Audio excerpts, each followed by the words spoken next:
અરે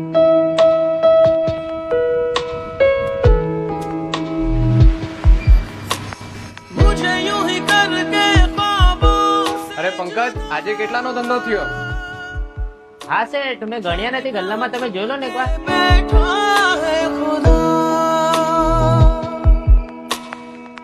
આજે તો ખાલી 5,000 નો ધંધો થયો છે.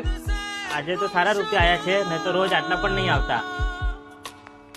એનું મતલબ એ છે કે તું તારું કામ બરાબર નથી કરતું. કાલથી આવવાની જરૂર નથી. ચાલ નીકળ અત્યારે ને અત્યારે દુકાનની બહાર. શેઠ, આવું ના કરશો. આનાથી તો મારું ઘર ચાલે છે.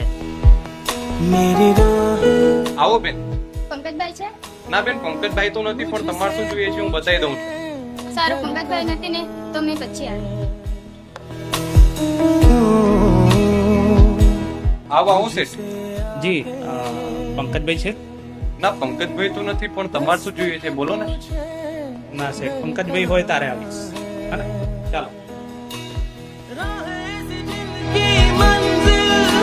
હેલો. હા પંકજ, કાલથી નોકરી પર આવી જશે. કેમ શેઠ અચાનક પાછું? ભલે આ દુકાન મારી છે, પણ કસ્ટમર તને જ ગોતે છે.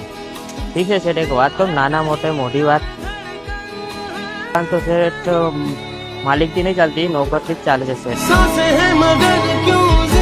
ઠીક છે શેઠ, કાલથી હું આવી જઈશ.